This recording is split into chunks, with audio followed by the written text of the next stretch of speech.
انشاءالله برادران عزیز و گرامی، خداوند به طفیل این ماه مبارک با چند کرته در ماه‌های دیگر الله مهربان برای شما هم مالتان میتاد و هم از ثواب این ماه برخوردار میشوید. شما اگر این ماه را فرصت دانین و گوین اکی این ماه غنیمت ایو، ما در همین ماه گرمی سودا میو، مقصد این حالت ها ایدست میروند، مردم مجبوره که یگان چیزی خرو، ولی من از همینجا فایده به دست بیارم. برادر عزیز، حقیقتا تو فایده به دست میاری، تو مبلغا را به دست میاری، تو از اون مبلغا مقصد ها بله ذخیره میکنی، ولی آن چیزی که خیلی مهم است برادر عزیز و گرامی وی از دست میتی.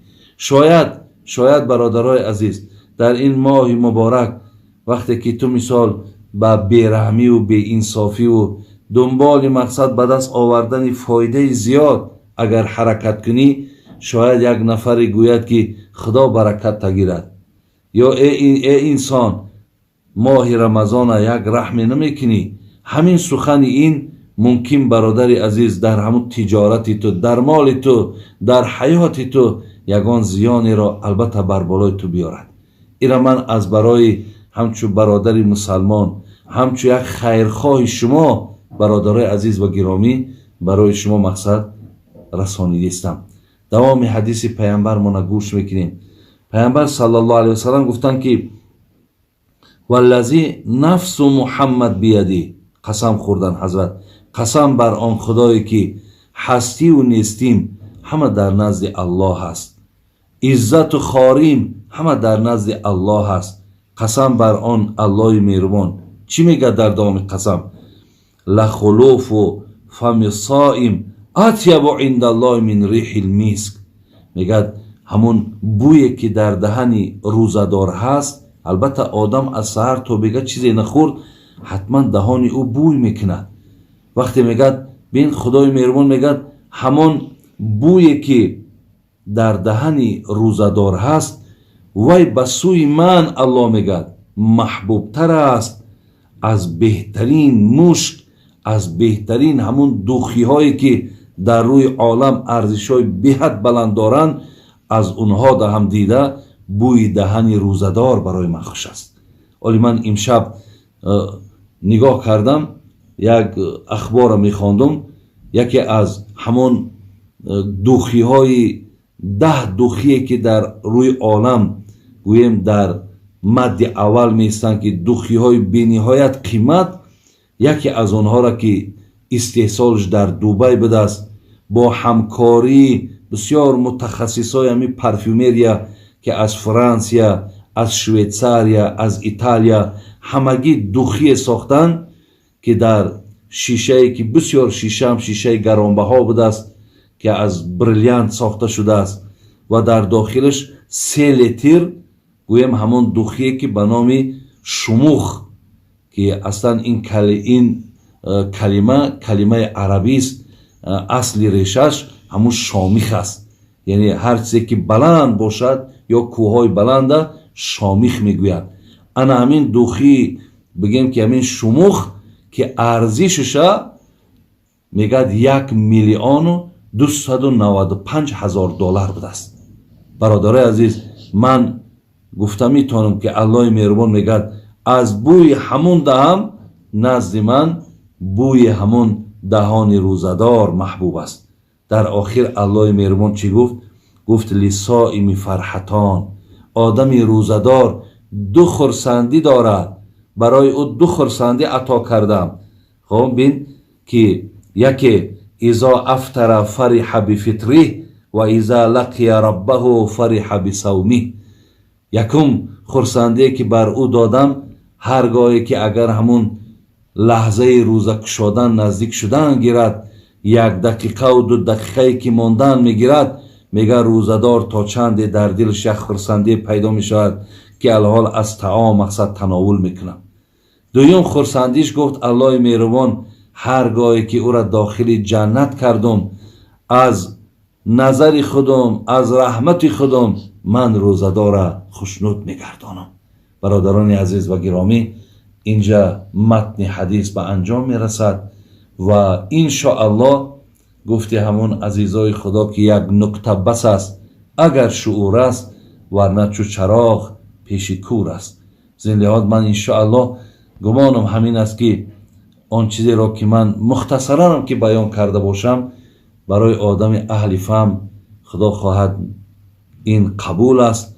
انا من گوش کننده های این نواره از زمره کسانی میدانم که اونا انشاءالله از زمره نفرهای اهل فهمند، اهل توفیقند، اهل محبتند.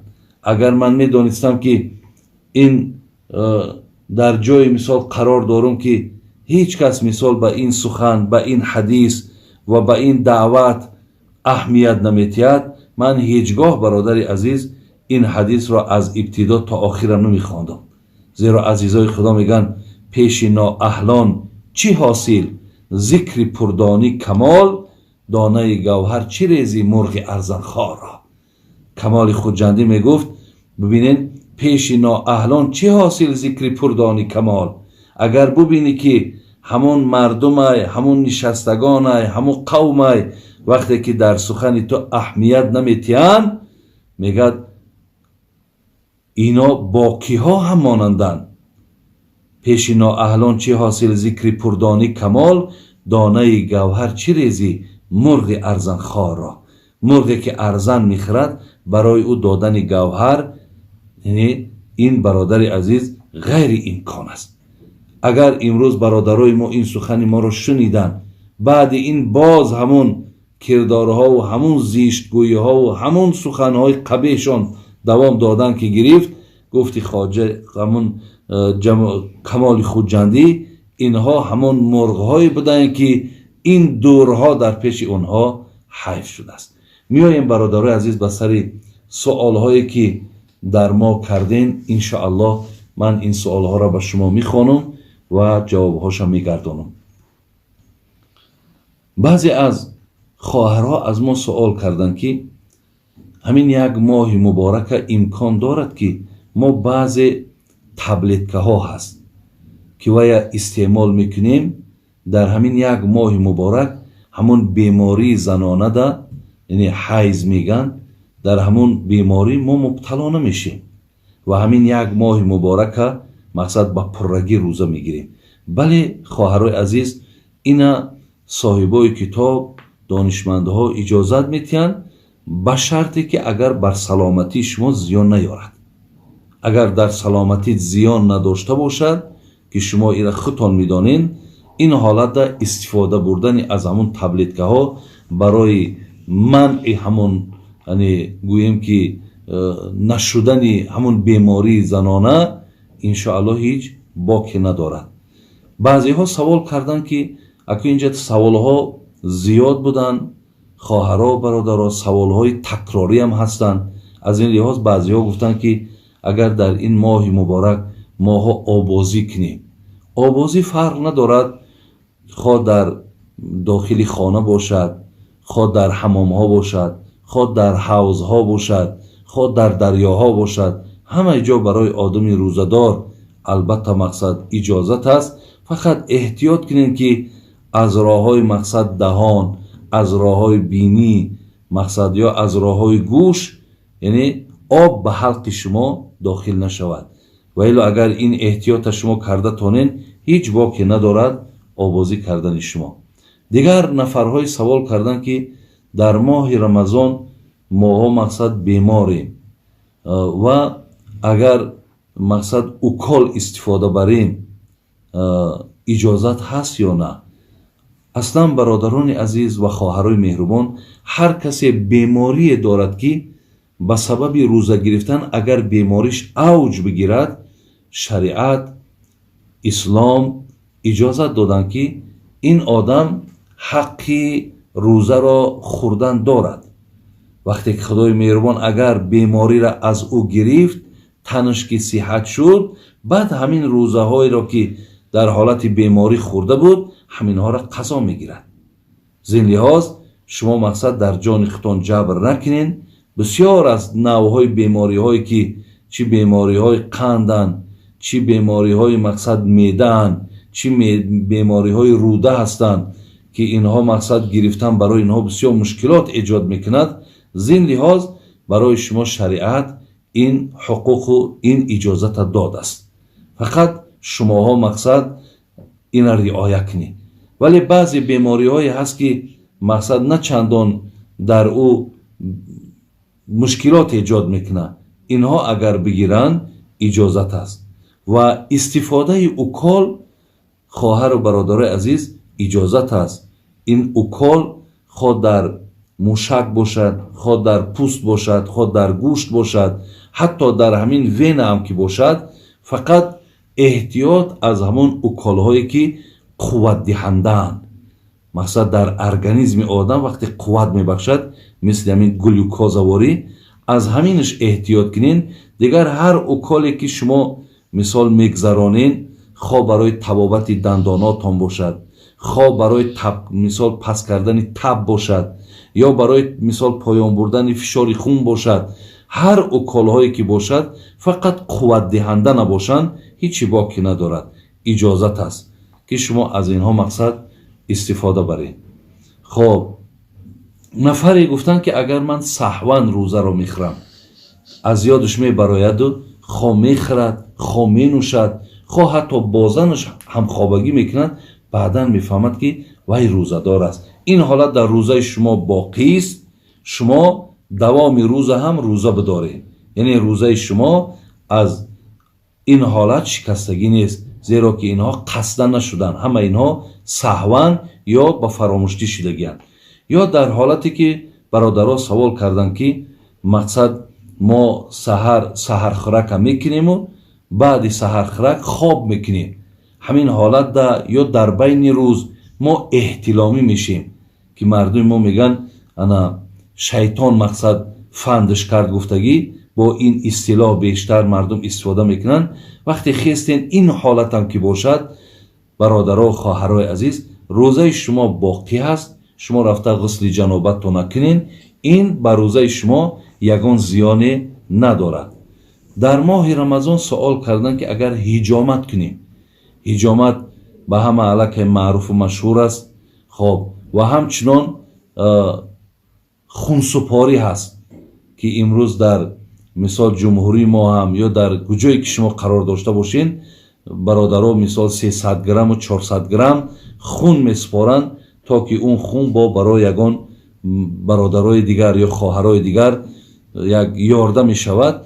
حجامت و خونسپاری بر روزه شما زیان ندارد. در رمضان پیامبر نازنین منم حجامه میکردن، برای همین یگان باقی ندارد. دیگر سوال کردن، گفتن که اگر ما در حالت روزدار بودیم و یکی به بیماری زنانه مبتلا شدیم، مقصد نصف روز روزدار بود، یکی از نصف روز او طرف مثال به همو بیماری زنانش مبتلا شد، آیا همین میتوند که روزه را دوام دهد؟ نه، اینها نمیتونند. وقتی در حالت حیض یا در حالت نفاس اگر کسی روزه هم که گیرد، روزش حساب نمیخورد. شما که صحت شدین، نمازها تا نزد الله مهربان بخشیده شده است. اگر 3 روز، کمترین بیماری زنانه 3 روز است، اکثرش 10 روز است. از 10 روز زیاد اگر یکی خون آمد، او را در شریعت استحاضه میگن. دیگر در او حالت او عذری هست یا بیماری هست که در داخل شما است، شما در او صورت روزه داشته میتونید. ولی در این دوامی از 3 تا 10 روزه شما روزه نگیرین که هم گناهگار میشین، هم روزه هاتون حساب نمیخورد. ولی بعد صحت شدن شما این روزه ها را در غیر ماه رمضان قضا میدارین، ولی نمازهاتون از گردنتون ساقط است. سوال دیگری که آمدن، گفتن در چشم دارو چکاندن. در چشم دارو چکاندن برادرها و خواهرای عزیز روزه را نمیشکند. ایرا مقصد هم مانندی سرمه گفتن. اگر هر کسی که در این ماه مبارک سرمه میکند، ولی سرمه اصلا سنت پیامبرمان است، پیامبرمان در چشماش سرمه میکردن و خواهرای ما برادرای ما وقتی که سرمه میکنن، یعنی اون سرمه را که زنها در چشماشون میمونن که از ظاهر از بیرون هم نمایان است، این طریق برای مردها نیست. سرمه که مردها میکنن از داخلی مقصد همون پلکای چشم سرمه میکنن، اون برای همون حتی پلک چشمم و مقصد دوایی هم هست. از این لحاظ یعنی انا هر کسی که دارو میچکاند میگد مثل همون است. حتی اگر همون سرمایی که ما در درون چشم میمالیمش حتی دهن مونه، اگر رنگش به دهن مونم که بیاید وای روزه ما را نمیشکنند. انا همین چشمم به مثال همین است. گوشم برادرای از نظر علم آناتومیا امروز اثبات شدگی است که اگر همین پرده گوش کفیدگی نباشد همون دارویی که در گوش میچکانند وای هم روزه را نمیشکنند. لیکن پرده اگر شکافته باشد، شکاف شدگی باشد، همونجا دارو به حلق رفتن امکان دارد. لیکن همین جمع دیدن در کار، اگر به شرطی که همون دارو مقداری باشد که دیگر به معده را نرود، همونش هم برادرای عزیز روزه را نمیشکند. آیا گفتن بسیاری در همین رمضان مردم دلشوراب میشود، قی میگیم، یعنی وقتی دلش میشورد میگرداند. اگر همینجا از پیش خود گردانید، یعنی آنقدر پرتافت که دهنش پر شد یا از او بیشتر پرتافت، از مثال خودش مجبور نکرده باشد روزش نمیشکند. لیکن خودش مجبور کرده و خوردگیش اگر پس بگرداند اینجا روزش میشکند. مقصد در یک روز روزه میگیرد، قضا مقصد بعد رمضان در یک روزش روزش الکی میشکند. خب اینجا سوال شده است که فرضیت روزه را، یعنی کی بر مردم مسلمان همین روزه فرض گردید. فرضیت روزه از سال دوم هجرت بود. دوم سالی که پیامبرمون مدینه آمدن، یعنی بعد 17 یا 18 ماه میگد انا این روزه بر جمعی مسلمان ها فرض شد. اولین روزه را که مسلمان ها گرفتن برادران عزیز و گرامی، این با 26 ماه فوریه 624 میلادی که روز یکشنبه موافق میاد به همین راست آمدگی بود که انا پیامبرمون تا آخری عمرش 9 بار روزه گرفتن. یعنی همین بعد 9 بار روزه گرفتن حضرت دیگر عمرشون به 63 رسید و از دنیا گذشتن. همین 9 سال روزه داشتنش 5 سال همین 29 روزی گرفتگی است و 4 سال همین را 30 روزی گرفتگی است. خب سوال دیگر را میگذاریم. انا در همین ماه رمضان سوال دادن که خوردن تخم یا اکرچکه یا کلبسه یا رالتون، خب انا آیا همین ها مقصد درست است یا نادرست است؟ البته درستند. هر چیزی که اگر حلال باشد یگان باکی ندارد، اینها را خوردنشان البته به البته جایز و درست است. انا بسیاری از برادرها مقصد درباره همین رالتون میگن یا درباره کلبسه ها میگن. اصلا برادرای عزیز آنچه که ویم برای ما اعتبار دارد همون ترکیبات همونا هست. در ترکیباتشون، در سستوشون اگر یگان چیزی از حرام، از شبهه چیزی نباشد وای مقصد اجازت است که ما او را تناول کنیم. شما یک مثال مقصد همین بازار گوشت فروشی میرین، گوشت خری میرین، در همونجا مقصد مردم در پیشش گوشت های تیار دارن. ما چی میدانیم که همین گوشتی را که همین انسان میفروشد همین مقصد از با کدام راه کشته شده است، یا همین گوشتی مقصد حلال است حرام است ما نمیدانیم. ما همون وقت برای ما اعتبار است که همون گوشت فروش میگد که مقصد من مسلمانم، یا میگد همین گوشتی که هست البته حلال است. سخن همون برای ما اعتبار است. از این لحاظ خوردن اینها هم اگر آن چیزی رو که پیشتر گفتم از زمینها اگر خالی باشد هیچ باکی ندارد. یک نفر سوال کردن که مقصد آیا همین عقیده شیعه ها را می شود که ما درست گوییم؟ یعنی نفرهایی که پیروی از اهل تشیع میکنن یا اینکه عقیده اهل تشیع را قبول دارن. آیا میشود که ما همین را درست گوییم؟ البته برادران عزیز این نمیشود و عقیده اهل سنت و الجماعه از عقیده اهل تشیع گوییم بین زمین و آسمان فرق دارد. از این لحاظ هیچ وقت ما برادران و خواهرای عزیز توصیه ما گوییم این است که هیچگاه از این عقیده شما پیروی نکنید.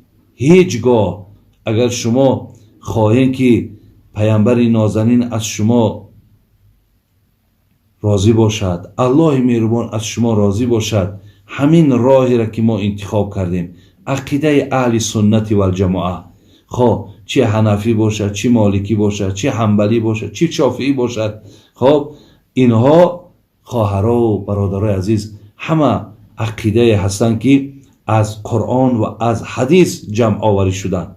زین لحاظ من شما را علل خصوص مردم تاجیکستان که من هرگاه سفرهای بیرونم داشتم درونم داشتم دایم توصیم همین است، از پیروی مذهب امام ابو حنیفه هیچگاه یگان وجبم بیرون نشوید.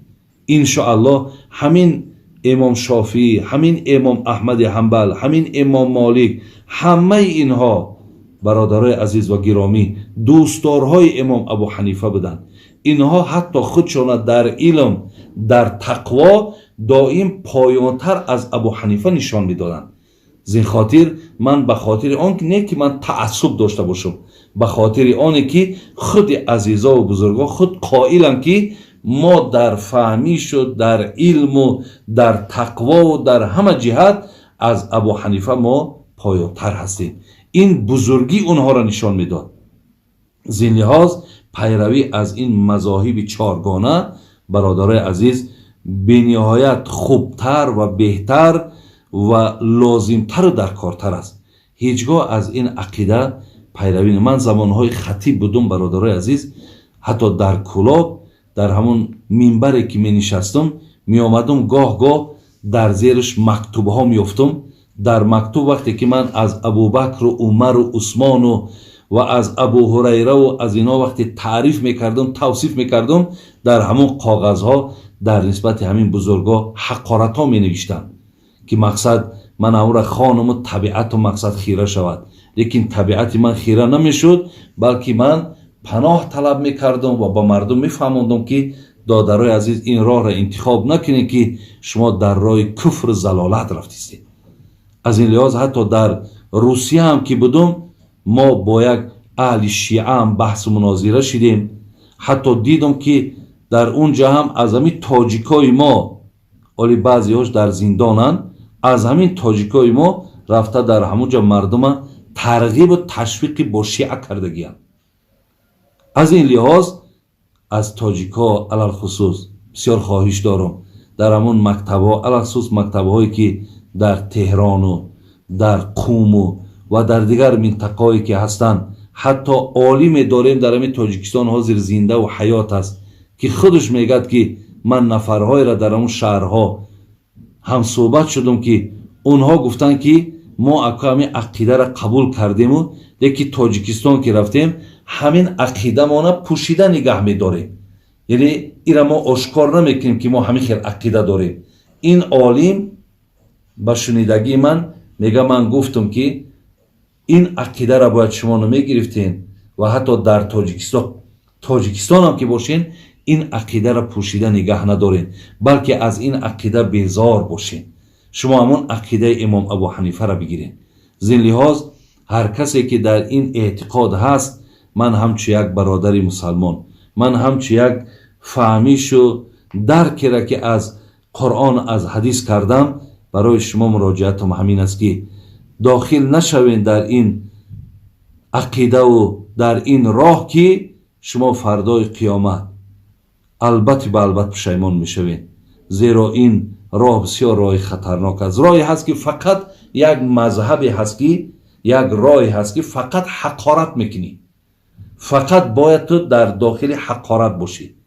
زین لحاظ یک مذهبی ساخته است، ایرا اصلش گیری اگر همون عبدالله ابن سبای یهودی گویم سازگار و تشکیل کننده ای انا همین عقیده اهل تشیع هستند.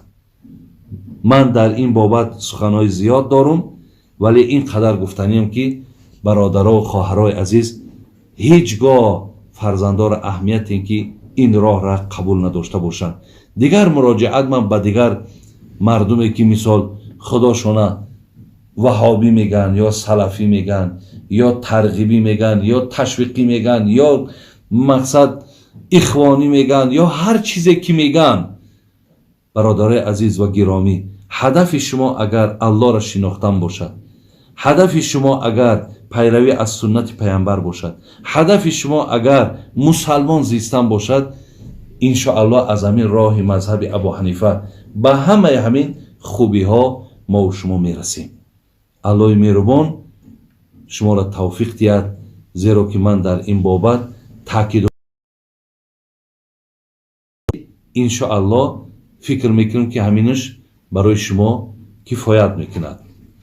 اینجا در باز چندین سوالهای دیگرم انا برای ما آمده است، لیکن میخواهم باز انشاءالله برای شما در هفته های آینده، یعنی ارادم همین است که باز در همین جمعه که در پیش آمده ایستاده است، همین ساعت 9 با وقت دوشنبه باقی مانده سوال های شما را من جواب گویم و با سوال هایی که تا این زمان به من میرسد انشاءالله برای اینهاشم برای شما جواب میگردانم. خداوند همه شما را نگهبان باشد و امروز بسیاری خواهرها و برادرها و مادرایی که از این تاجیکستان من در زنگ میزنن میگن که در حق فرزندامون دعا کن که در غریبی و مردم مقصد در یک حالتی بسیار ترسن که مبادا فرزنداشون مبتلای این بیماری نشوند. خدای مهربان ما دعا میکنیم که الله مهربان تمام این فرزندای ما را، تمام مردم ما را در حفظ امانش نگهبان باشد، از این دردها خدا نجاتشون تید. بازم تاکید میکنم برادرایی که علاوه خصوص در این ماه مبارک شما برادراتون دستگیری میکنین، از مالهای زکاتون اونها را تامین میکنین، خدا باز هم مالهاتون زیاد گردانه، باز هم در پناه رحمت اسمتش نگهبانتون باشه. و همچنان شما هم دعا کنین که خدای مهربان این تاجیکستان عزیز ما را هم که چقدر باور کنین زیباگی ها، چقدر انشاءالله خوبی ها روز به روز در این ملک ما زیاد شدیسته، خدا هم باز هم از این زیاد گردانه و این رهبر ما را و این نفرهایی که در آبادی این دولت، در پیشروی این دولت، برای بهبود این مردم خیلی خیلی باور کنین چاره‌جویی ها میکنن تا که این مردم از همین مشکلات باشد، سختی باشد، خلاص شوند. خداوند همیشه در پناه رحمت اسمتش نگهبانشون باشد. خداوند همیشه این ملک ما را همین حاضر آرامی و تینجه که بهترین نعمت است که ما را فرا گرفته است که آزادانه برادران عزیز در خانه دیگر میریم، میشینیم، صحبت هامون میکنیم، همچنان مقصد در بیرون ها آزاد میگردیم. شکر الله مهربان میکنیم که خدا این نعمت در ما برقرار و بردوام نگه دارد و خدای مهربان ایمان هامون کامل کند، محبت و اخلاص هامون به دین خدا باز زیاد کند و این توفیق ماه مبارک روزه داشتنش بر یکایک ما و شما نصیب گرداند. السلام علیکم و رحمت الله و برکاته.